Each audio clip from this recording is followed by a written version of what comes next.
그리고 산 정상에서는 레이더를 이용한 관측이 365일 24시간 이루어지고 있습니다. 의사들이 우리의 몸속을 CT나 MRI 스캔을 통해서 암이나 동양을 진단해내듯이 예보관은 레이더를 통해서 구름 속의 물의 양을 탐지하고 호우등과 같은 위험기상이 나타나지 않는지를 판단하게 되는데요. 레이더가 회전하면서 전자기파를 상공으로 쏘아보낸 뒤 구름과 그 안에 포함되어 있는 물에 반사되어 되돌아오는 신호를 수집해서 비구름의 특성을 분석하게 됩니다. 전자기파가 지형지물에 가로막히면 안 되기 때문에 일반적으로 지대가 높은 산에 설치를 해서 운영하게 되는데요. 기상청에서는 1969년 관악산에 첫 레이더를 설치한 이래 2017년 현재 총 12곳에서 레이더를 운영하고 있습니다. 산 위에서 하늘 방향으로 관측을 하고 있다면 이번에는 우주로 한번 가보겠습니다. 산에서 하늘 방향뿐 아니라 우주에서 지상 방향으로도 관측이 동시에 이루어지고 있습니다. 위성을 활용한 관측인데요.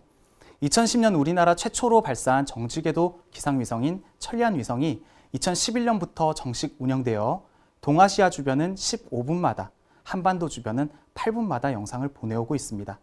실제 오른쪽 사진은 2016년 10월 초 태풍 차바가 북상할 당시의 위성 적영상입니다. 위성 관측이 이루어지지 않았던 옛날의 경우 야외 활동을 하다가 갑자기 태풍이 상륙하면서 많은 피해를 주기도 했는데요. 지금은 이렇게 멀리서부터 올라오는 과정을 미리 감시할 수 있게 되었고 관측망이 부족한 산이나 북극, 남극 주변, 바다의 정보를 위성이 관측해 보내오게 되면서 기상학에도 큰 발전을 가져오게 되었습니다. 이 외에도 인명재산 피해를 방지하기 위해 구름에서 땅으로 내리꽂는 또는 구름 간에 방전되는 천둥번개에 대한 관측도 전국 21대 낙뢰 관측 장비를 통해 이루어지고 있고요. 항공기의 안전한 운항을 위해서 전국 공항에서도 공항기상 관측 장비를 통해 이착륙에 필요한 활주로 가시거리, 기온, 기압, 강수량, 돌풍 등을 실시간으로 관측해 공항과 항공사 등 항공 관련 기관에 제공하고 있습니다.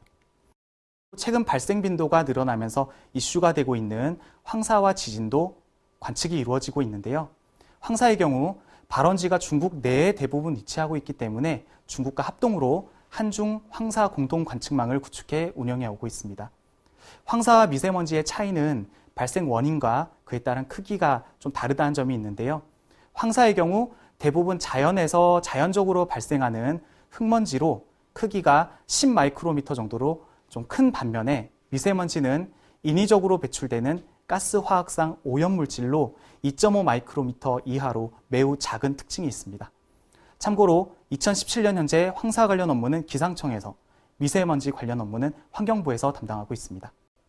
다음으로 지진입니다. 2016년 9월 12일 경주 지진, 2017년 11월 15일 포항 지진으로 우리나라도 지진 안전지대는 아니다라는 공감대가 형성되었는데요.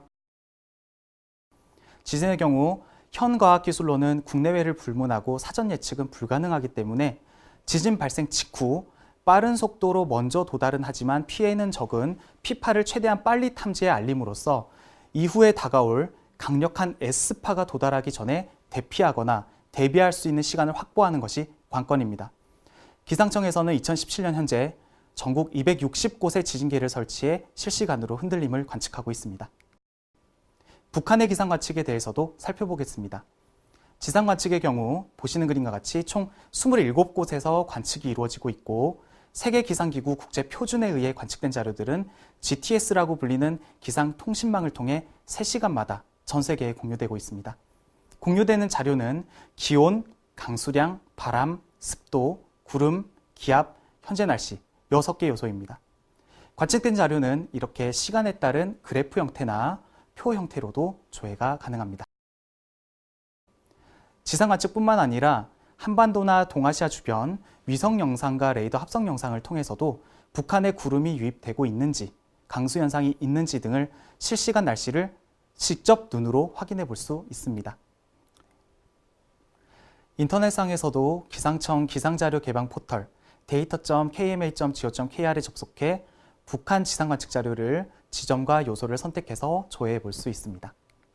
이렇게 세계기상기구가 권고하는 표준 방식에 따라 3차원적으로 관측되고 수집된 자료들은 기상정보통신망을 통해 전 세계 180여 국가와 실시간으로 교환하게 되는데요. 바람이 서에서 동으로 부는 편서풍지대에 속해 있는 우리나라의 경우 비구름이 중국으로부터 다가와 일본으로 흘러가듯이 날씨는 전 세계를 돌고 돌며 이웃 국가에 영향을 주는 현상이기 때문에 모든 나라가 자발적이고 우호적으로 자료를 제공하고 협력하게 됩니다. 이제 현황 파악을 위한 기초 자료는 모두 수집이 되었습니다.